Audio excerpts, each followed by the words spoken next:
Welcome everyone. This is lesson number 4, and this lesson is called the Yamas and the Niyamas. That's Sanskrit, and it means actions and restraints, what you should do, what you shouldn't do. And the Yamas and the Niyamas were written by the author of the Yoga Sutras, whose name is Patanjali. And really these are yoga lifestyle principles, and we talked in the first lesson about how yoga is a lifestyle, and it's meant to guide all your actions in every situation. So I just want to briefly go over them. I'm going to read them. I have them here on my computer because I don't know them all by heart. So the first one, ahimsa. Ahimsa means nonviolence. Many of you know that word, nonviolence, ahimsa. There's sometimes we have ahimsa milk from cows, which are not going to be killed. We have ahimsa leather from cows who died naturally, or ahimsa silk made without violence. So it means not causing pain to any other living being. And so that can be emotional pain, like getting mad at someone and driving them nutty. That would be violence. That would not be ahimsa. Causing mental pain, causing physical pain. And it also means doing anything which would prevent somebody from advancing spiritually. Now sometimes people don't realize it, but they do things which are harmful for people spiritually. It's usually out of their own ignorance. It's not intentional. But it's also considered violence because the soul is meant to progress spiritually. And so we want to help people progress. And if we're not helping them, if we're getting in the way of that progress, then that's called ahimsa. Not called ahimsa, it's called hingsa. Hingsa is violence.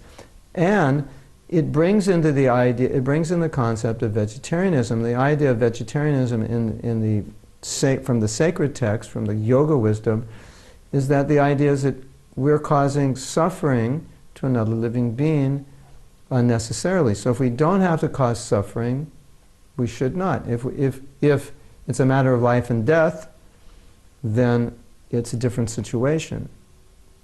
But generally, no one has to eat animals. And I know maybe some of you out there are not vegetarian yet, but this is a principle to consider, that pain is caused to another living entity.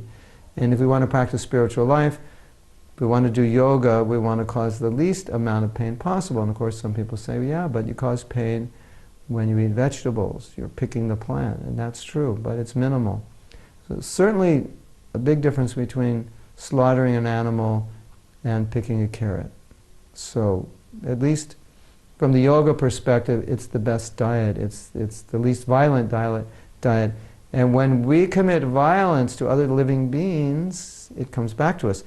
Just like when you become angry with somebody, there's always some reaction from the other person. So something to consider. Okay, the next one, satya, truthfulness. Not deceiving with thoughts, words, or actions. It also means not deceiving ourselves, because sometimes we're not truthful with ourselves about who we are, where we're at. And truthfulness in ordinary dealings with people helps maintain a higher consciousness. And if we're not truthful, if we're not honest, our consciousness tends to degrade. So that's the principle. It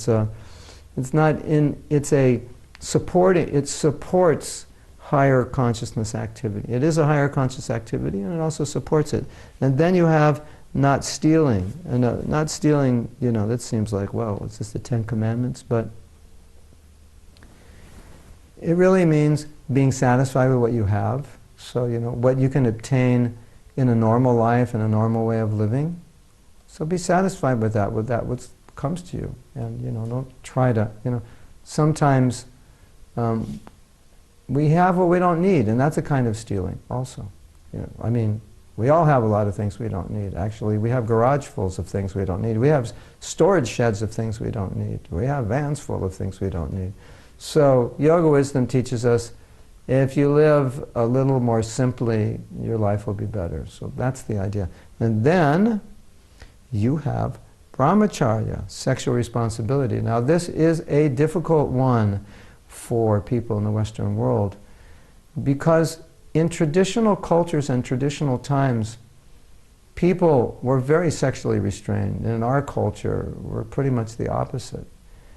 And even in America before the mid-60s, people were quite well restrained sexually. And then, the sexual revolution, hippie movement, and free love, free sex, and everything changed. But traditional yoga teachings, it's all about self-control. It's all about self-discipline. It's all about being in charge of your mind, your body, your senses. So it's connected, this self-discipline is connected to focus of the mind. And spiritual life means to be controlled from a spiritual position, because we're higher than the mind, we're higher than the body. And when you don't realize you're a spiritual being, you get very easily controlled by your mind and body and get pulled into situations that you maybe really wouldn't have wanted to be in if you had more control, or used your intelligence more, or had more self-discipline. So practicing spiritual life means to focus, to uplift yourself, and therefore sexual control is important. Now in the West, I could talk about this, and we'll talk about this more in the Yoga Wisdom class, but there's so much literature in the yoga journals about the power of sexual control and how it affects the body and mind, and it's also there in Ayurveda. It's not common knowledge to everyone. But just for now, understand that sexual restraint and any kind of sensual restraint gives you more concentration, more focus, more vigor, more power, more control in your life. And you'll actually be happier. Even though material, the media and material life is always pushing us to kind of be sexually out of control and sensually out of control and look at that as something good. It's not good. Okay, now we have aparigraha, non-possessiveness, or abstention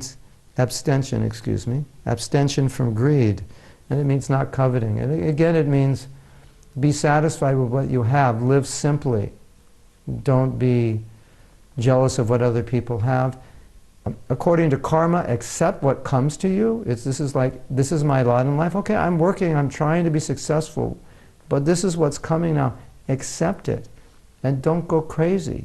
The new gadget comes out, the new phone comes out, and your neighbor has it, or your girlfriend has it, but you don't, and now you have to see a therapist just to be normal because you haven't got the latest phone. That's what it's coming to. It's insane out there. So a person practicing yoga, they accept what their karma brings, and they're happy with what they have. They appreciate what they have. It's not that it's wrong to have things, but at a certain point, it's like there's a threshold. At a certain point, if you get more, it doesn't make any difference. It just means you got more things to fix when they break down. And you need more space in your house to put them when you don't want them anymore. So there's a threshold, just like a certain amount of things you're good, and you get too much, doesn't make you happy. It makes you 2% happier maybe, not 80%, even though you have 80 more things. That's statistics, that's been researched. Okay, thou, right living, suchi, be physically and mentally pure. Pure thoughts. Keep your body clean, keep your environment clean, keep your mind clean, and especially keep your heart clean, because your heart is the most sacred place in the universe. And don't put polluting things into your heart. Don't put polluting thoughts into your heart, because it'll ruin your life. Very important. So the heart is a sacred place. The heart is a temple. Only good thoughts, good feelings should be there. Yes? You know that's true. Even when you don't do it, you know it's true, right? You do. Okay. Santosh, contentment. To be accepting of the external situations that you cannot change or you should not change. We all like to control, don't we? Especially when things don't go our way. How difficult it is to accept things when they don't go our way. That's spiritual life means, okay, it's going this way, I wanted it to go that way, but it's not going that way, and I've done everything in my power to make it go that way, but I'm watching it go that way, so guess what? It's going that way, I should accept it. That's spiritual life. That's spiritual consciousness. And many of us, we think we're spiritual. Well, that's a good test, how spiritual you are, how well you can allow things to happen. Not that you allow your life to be messed up or people to suffer. You try to do what's right, but then after you've done that, things go the way they go. And then acceptance. In so many situations in life where people rub us the wrong way. Acceptance. It's all about acceptance. It's just the way it is. Yeah, but it's wrong. It shouldn't be that way. I know it's wrong and it shouldn't be that way, but that's the way it is. No, but I have to fight it. Yeah, so you want to put all this energy into fighting something that you can't change, and then you just become agitated and disturbed. And then how you can do your meditation and how you can be of service and uplift other people because you're down in the dumps. You're down on the ground. You're upset. So you have to accept certain things are going to be a certain way, even if they're not right. Now, if it's really wrong and something needs to be done, okay, you choose your battles wisely. Then you put your energy into it because it's important. But if it's every little thing in your life, it's not going your way and you want to change it, it doesn't work. You'll drive yourself crazy, if you haven't already driven yourself crazy. Okay, tapas, austerity. Wow. Accepting some difficulty. Why did I say wow? Because austerity means to accept some difficulty. Who wants to accept difficulty? Accepting some difficulty for spiritual progress if it's necessary. You make some sacrifice, like in my spiritual practice, I do the practice of bhakti. So we rise early, some days we fast, we do chanting, and we do things that maybe are a little difficult sometimes, or maybe we don't always want to do it at a particular time. But it's very helpful in developing internal power, in internal focus, confidence, ability to control and deal with situations. And it's very purifying spiritually. To make a sacrifice on a physical level, to forego some physical pleasure for spiritual upliftment. Now you're all listening to this and saying, I don't know if I want to do yoga. This sounds like, I just like the exercise, but this other stuff sounds difficult. No, it's actually difficult when you don't do it. You think about, it's like saying, I don't like to stop at red lights. It's too much control, I just want to be free. Yeah, so drive through the red lights, you'll end up dead. Restriction ultimately is freedom. Don't see it as something that you're being restrained from, but it actually opens up freedom because now you're more in control. Okay, what else is there? Swadhyaya. Swadhyaya means self-study, means understanding you are. Contemplation of the topics we have been discussing. Who am I? Why am I here? What am I supposed to do? Where do I go after death? How do I prepare myself? This is self-study. This is what human life is for. This is what yoga teaches. This is like human life's an evolution.